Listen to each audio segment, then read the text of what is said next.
This presentation summarizes approaches to the development of a synthetic vascular conduit for coronary artery bypass surgery. The presentation accompanies a more detailed review, also available in this issue. A synthetic coronary conduit is needed for three reasons. The first is that autologous conduit may simply not be available. This may be due to disease affecting the conduit, or disease affecting the local area, or the conduit may have been previously removed or be otherwise unavailable. Though one may feel that this is really a problem, no graft material was the reason given for 9% of the patients allocated to the PCI registry of the Syntax trial. The second reason a synthetic coronary conduit is needed is that, even if autologous conduit is available, it may be of poor quality. The saphenous vein is commonly affected by myointimal thickening and fibrosis, and may be dilated or varicose. The radial artery may be affected by atherosclerosis and medial calcification, and the mammary artery acquires deficiencies in the elastic lamellae, which increase with age and manifest as fragile vessels which tear and dissect easily.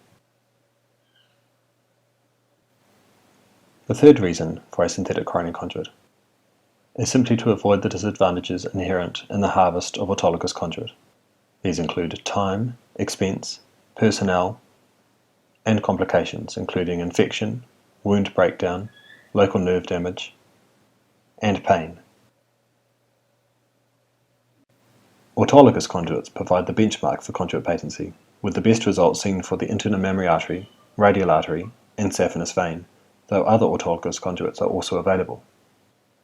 Homograft and xenograft vascular conduits are affected by thrombosis, aneurysm formation, and other degenerative changes, and the use of cross-linking agents to reduce immunogenicity results in a lack of in vivo endothelialization.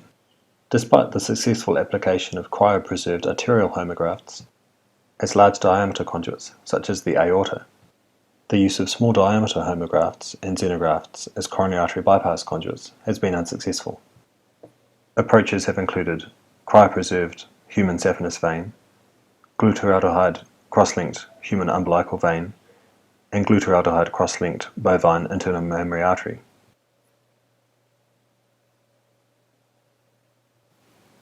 Similarly, although conduits made from prosthetic materials work well in large diameter situations, where blood flow is high and the surface is less important, these materials have shown poor results as coronary artery bypass conduits. Case reports describe Dacron used as a short interposition graft. But only EPTFE has been used as a full-length coronary bypass conduit. The largest series showed 14% patency at 45 months, where 3 to 5 mm diameter PTFE grafts were used mostly as separate rather than sequential grafts, and no warfarin was used. An EPTFE conduit has also been tried as an aortocaval fistula, incorporating multiple sequential anastomoses and distal flow restriction. This gives an arteriovenous conduit 2 mm in diameter with 5 to 600 mL per minute flow. However, case studies show that proximal occlusion results in a coronary caval fistula that requires closure. So why do non-autologous conduits fail? As mentioned, homografts and xenografts are affected by thrombosis, aneurysm formation, and other degenerative changes, reflecting continued immunogenicity or a lack of endothelialization due to cross-linking agents. But the failure of prosthetic conduits comes down to three main reasons. The first is that vascular synthetics fail to endothelialize in humans. Limited endothelialization is seen, such as at the anastomoses for vascular conduits and along the sewing ring for heart valves.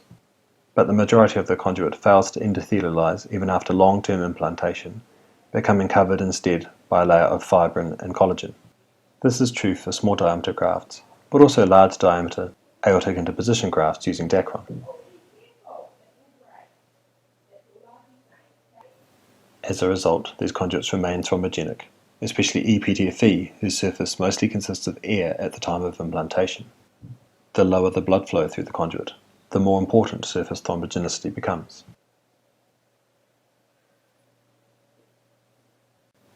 The third reason for failure is compliance mismatch between stiff synthetics and the elastic vessel wall, as shown by our work here, contributing to intimal hyperplasia at the anastomoses.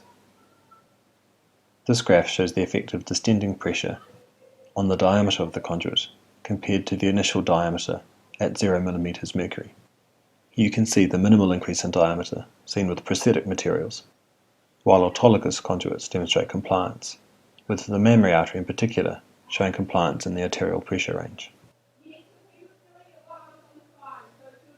Prosthetic conduits work well in large diameter applications because the three failures of endothelialization, thrombogenicity, and compliance mismatch have minimal influence in the presence of such high blood flow.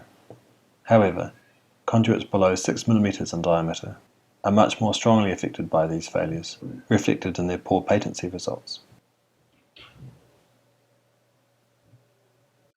Given the poor patency performance of currently available small diameter synthetic conduits, modification of the surface of currently used prosthetic materials has been extensively investigated. The chemical groups available at the surface can be modified through various chemical treatments, as well as radiation or ionized gas plasma, though it is important to note that these techniques also result in the alteration of other surface properties, such as surface wettability. This can be shown by water drop analysis, with the pictures here showing the large contact angle of a water droplet on untreated PTFE, which is a very hydrophobic surface, and the result of ionized gas plasma treatment of ePTFE, resulting in increased wettability. These techniques can also intentionally or unintentionally deposit films on the surface or result in surface destruction, affecting a change in topography. The picture on the left shows the typical surface of ePTFE under scanning electron microscopy, with solid nodes interspersed between thin fibrils, and on the right the possible effect of ionized gas plasma treatment, clearly showing destruction of this surface.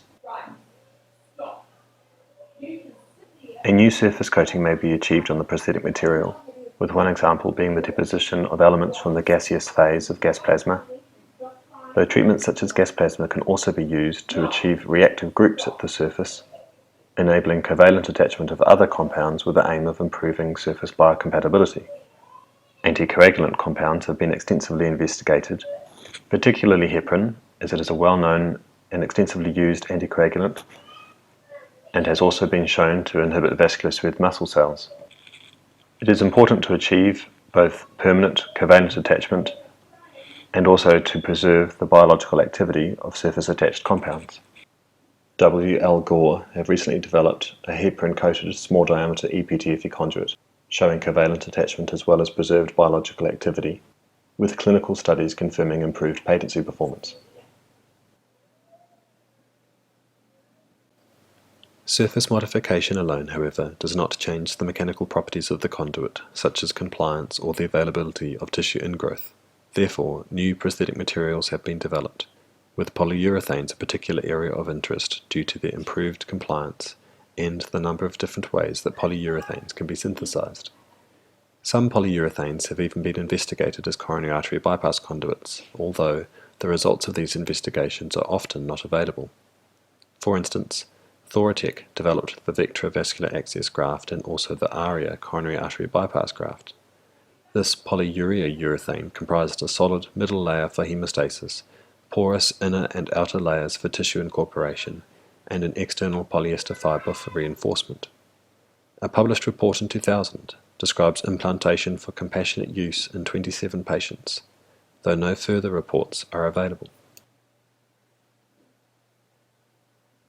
Nash Corporation developed a microporous polycarbonate silazane polyurethane incorporating absorbable collagen and hyaluronic acid that could be further impregnated with other biological agents such as heparin or sirolimus, an antiproliferative agent to limit smooth muscle cell growth. This graft was 3.6 mm in internal diameter and designed for use as a coronary artery bypass graft and showed good results in a rabbit model out to 6 months, but is no longer available. Soldani and colleagues also developed a coronary artery bypass graft composed of polyether urethane incorporating polydimethyl silazane. This bilayered conduit comprised a high porosity internal layer, which the authors had found to result in lower thrombogenicity in a previous animal model, and a thicker, low porosity external layer to achieve desired mechanical properties, including compliance and ease of handling. A recently reported 2-year study in sheep showed gradual tissue incorporation and replacement of the biodegradable structure, with preserved patency, though with slight dilation. Investigators at Cardiothorac Limited have developed the MyoLink polyurethane conduit. Previous polyester and polyether urethanes have been shown to be vulnerable to hydrolysis and oxidative cleavage, but the incorporation of polycarbonate into the polymer backbone of the polyurethane has improved the resistance of the material to biodegradation. The MyoLink is a polycarbonate urea urethane and shows radial compliance through its spongy middle layer, though apparently without any external pulsatility. The work has been extensively published, and the conduit combined with a number of compounds, including heparin, RGD peptide or fibronectin, as well as seeding with endothelial cells, microvascular endothelial cells or smooth muscle cells. More recently, compounds called polyhedral oligomeric silcyclioxane nanocages containing RGD peptides have been incorporated into the polyurethane, with the aim of facilitating the attachment and proliferation of circulating endothelial progenitor cells after implantation. Like most new conduits, this has originally been designed as a hemodialysis access graft. Historically, prosthetic materials were selected on the basis of their inert properties and benign behavior once implanted into the vascular system. The development of new prosthetic surfaces and materials described above, however, is based on the desire to engineer specific biological interactions, namely, those that will facilitate conduit patency, which, not surprisingly, are the same ones found lacking in currently available prosthetic conduits.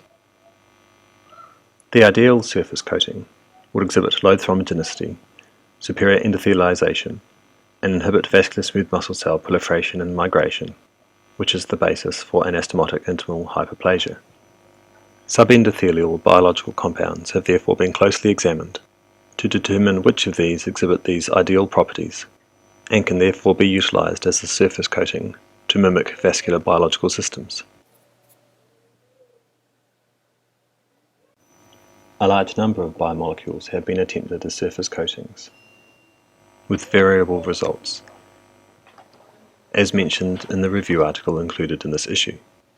Important potential problems with techniques that aim to apply biomolecules to prosthetic surfaces include the method of attachment, which, if not permanent covalent attachment, is often by physical adsorption, either by dipping the conduit into a solution and air drying, or filling the conduit under pressure and extruding the solution through the conduit wall, and the retention of the function of the attached compounds, which can be strongly affected by the way the compound is attached to the surface, particularly by effects on protein conformation. In addition, many compounds are acquired from animal sources, raising significant problems with immunogenicity, impurities through the inclusion of other compounds, and toxicity arising from chemicals used to obtain the compounds, or perhaps to reduce the immunogenicity, such as cross-linking agents.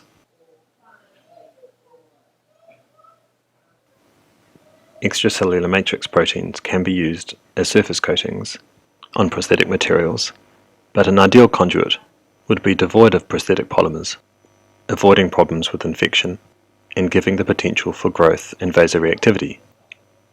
One way to achieve this is to provide an acellular scaffold of extracellular matrix, with several attempts focusing on ways to remove the cellular components of vascular tissue. Xenografts from other species are readily available, but carry the same problems mentioned above of immunogenicity, impurities, and toxicity, while tissue-engineered vessels could be decellularized, providing homograft or even autograft scaffolds.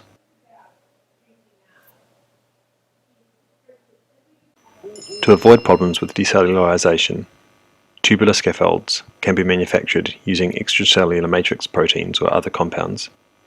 This enables the selection of specific compounds without impurities or toxicity. but it may be difficult to achieve the required mechanical properties of a vascular conduit. These pictures show very early attempts by our group to create a conduit using a synthetic elastin mold, showing tearing with even simple handling or suturing. Other than by the choice of compound, conduit compliance may be further manipulated by the use of multilayered grafts and fibre-based manufacture. Electrospinning has become a popular method for conduit manufacture, as it allows the fabrication of scaffolds from nanofibers, with diameters in the range from 100 nanometers to 10 micrometers, much smaller than conventional textile filaments. Electrospinning uses a high voltage electric field to accelerate fine jets of liquid polymer towards a target. The jets solidify as they cool or lose solvent, depositing a web whose shape and composition can be highly tailored by the choice of target, polymer, and of fiber orientation, density, and thickness. In the example shown, a rotating mandrel is placed in front of the voltage target, collecting the fibers around the rotating mandrel to form a tubular scaffold. These scanning electron microscopy pictures of electrospun scaffolds show how the fiber orientation can be highly tailored.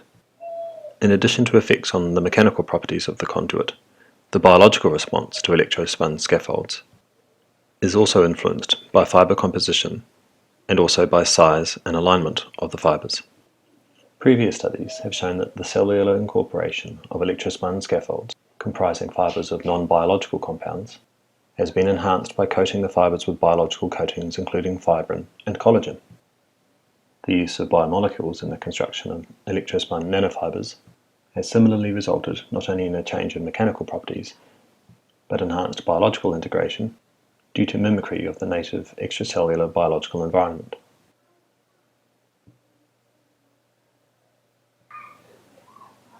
Conduits that contain living cells when implanted carry unique advantages. A conduit that possessed an endothelialized luminal surface would achieve ideal blood surface interactions, while one that also incorporated living host tissue throughout the wall would potentially be able to grow and demonstrate vasoreactivity, as well as avoiding the problems of prosthetic materials previously mentioned. Endothelial cell seeding of prosthetic polymer conduits before implantation is an attractive solution to the failure of endothelialization in vivo. However, ePTFE is non-adhesive to endothelial cells, and methods to promote endothelial cell adhesion may lead to a more thrombogenic surface upon implantation, especially as many endothelial cells are lost upon exposure to in vivo shear stress, unless preconditioned against graded shear stress in vitro. Many attempts have employed two-stage seeding, whereby autologous endothelial cells are harvested, then proliferated in vitro before conduit seeding and subsequent implantation. This necessitates waiting several weeks for expansion of the endothelial cell population, as well as two operative procedures.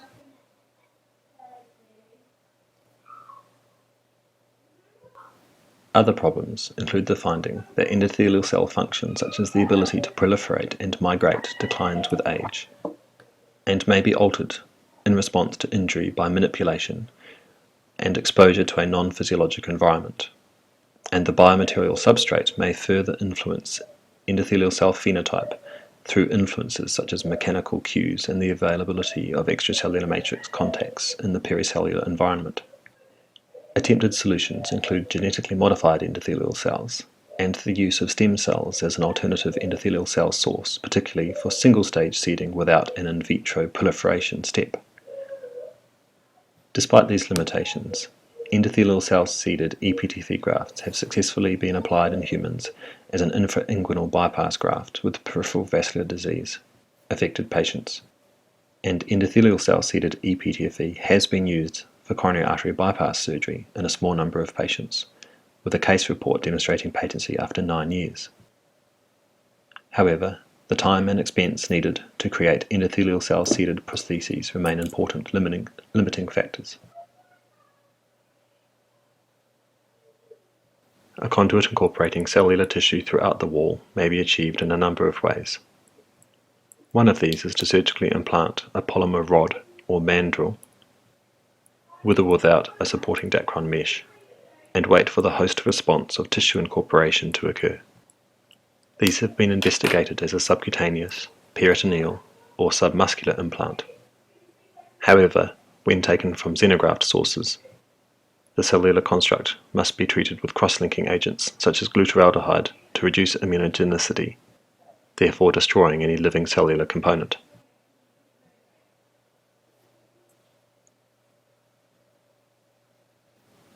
The idea of a tissue-engineered blood vessel, made using autologous cell culture, began with Weinberg in 1986. Modelling the conduit on native vessels, the conduit consisted of endothelial cells at the luminal surface, smooth muscle cells in the media, and fibroblasts externally.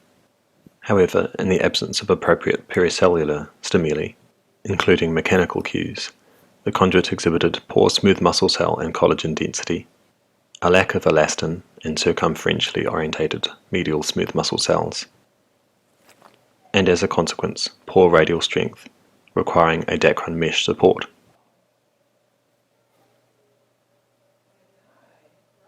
Recognizing the importance of appropriate mechanical stimuli, Nicholson introduced the bioreactor, whereby endothelial and smooth muscle cells were cultured on a biodegradable scaffold and matured under pulsatile pressure within the bioreactor. This resulted in increased collagen deposition and a higher burst pressure. However, organized elastin remained absent, and the conduit exhibited poor contractility. Leroux employed a different method called sheet-based tissue engineering. In this method, autologous fibroblasts are cultured as sheets, resulting in a collagenous matrix. These sheets can then be lifted from the culture flask and rolled into tubes, then matured under pulsatile conditions. Once implanted, these conduits result in smooth muscle cell infiltration, as well as elastin deposition. These conduits have been used in humans for hemodialysis access, and designs targeting the mechanical properties of autologous saphenous vein and internal mammary artery for coronary artery bypass have been reported. But again, a separate tissue harvest procedure and the time and expense of in vitro culture and manufacture are necessary. To be commercially successful, a vascular graft that is cellularized in vivo would be beneficial.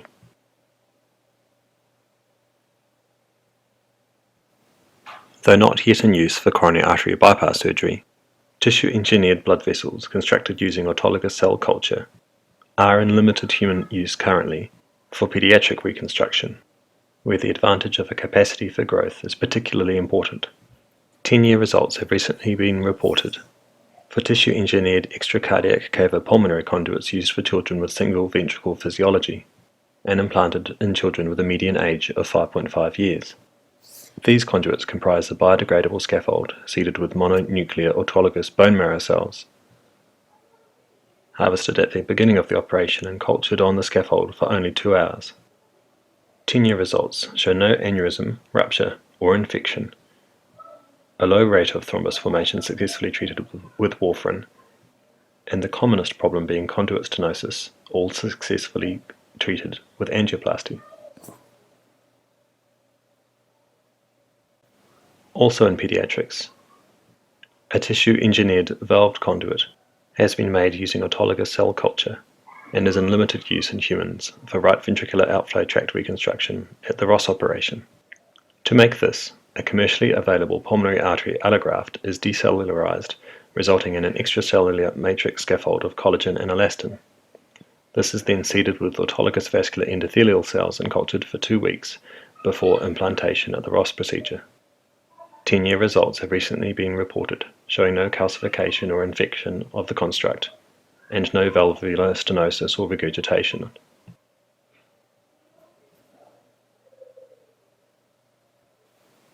Elastin is a key extracellular matrix protein of elastic tissues such as arteries, where it imparts the mechanical properties of compliance, recoil, and durability essential for their normal function. The relationship between the structure and function of elastin sheets in arterial media is demonstrated by the histology photographs of the carotid artery. As the luminal distending pressure increases from 0 mm mercury on the left to 120 mm mercury on the right, the relaxed, wavy elastin sheets, stained black, come under tension and straighten, with further distension limited by increasing recruitment of collagen fibers. With release of the distending pressure, the elastin fibers recoil and retain their relaxed shape. As well as these mechanical properties, elastin demonstrates biological properties ideally suited for vascular biomaterial applications. As a subendothelial extracellular matrix protein, elastin exhibits low thrombogenicity and supports endothelial cell growth. And in arterial media, elastin sheets are closely related to vascular smooth muscle cells, with elastin shown to inhibit smooth muscle cell migration and proliferation. Elastin fibers consist mostly of molecules of the tropoelastin monomer arranged and cross-linked around microfibrils. Substantial challenges in the isolation of native elastin have limited its use as a biomaterial. However, development of a synthetic human tropoelastin gene has enabled its expression by E. coli, so that recombinant human tropoelastin is now available. This can be used to make multiple forms of elastin, including hydrogels, surface coatings, and nanofibers. Sheets of synthetic elastin demonstrate compliance close to native elastin, and in vitro studies show that tropoelastin surface coatings demonstrate low thrombogenicity and enhanced endothelialization. Our group has applied a modification of gas plasma surface treatment to allow covalent binding of recombinant human tropoelastin to the luminal surface of vascular EPTFE.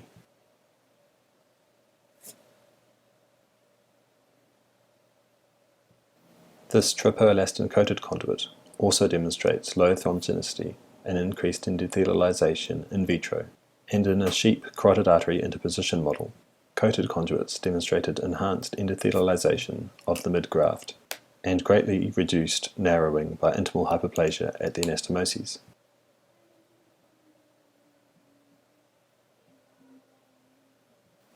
To achieve the ultimate goal of a synthetic internal mammary artery, the inclusion of elastin in a small diameter vascular conduit is essential to mimic the mechanical properties as well as the biological properties of this gold standard coronary artery bypass graft. Using electrospinning, nanofibers of recombinant human tropoelastin were combined with a biodegradable polymer, polycaprolactone, to form a multi-layered conduit with an internal diameter of 2 mm.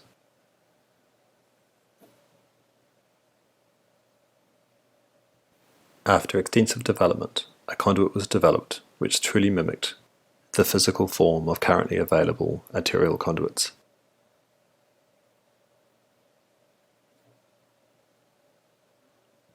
In vitro studies showed that in comparison to the internal mammary artery, radial artery, and long saphenous vein, the synthetic artery matched the mechanical properties of the internal mammary artery in terms of burst pressure, compliance, and water leakage.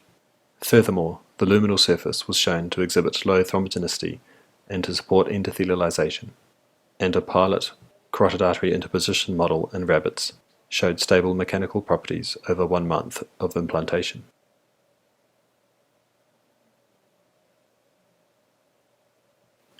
In summary, a synthetic vascular conduit for coronary artery bypass surgery is needed.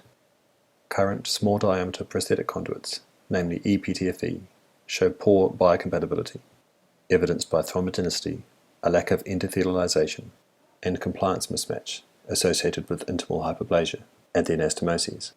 Approaches to the development of novel conduits include new prosthetic materials or modified prosthetic surfaces, the use of biomolecules as coatings or extracellular matrix scaffolds to mimic the biological environment, or tissue engineering techniques to incorporate cells at the surface or throughout the conduit wall. Human elastin is now available as a biomaterial in the form of recombinant human tropoelastin, providing not only ideal mechanical properties, but also biological properties through an appropriate extracellular matrix environment. As a novel coating or as a synthetic internal mammary artery, recombinant human tropoelastin gives new promise in the search for the perfect synthetic conduit for coronary artery bypass surgery.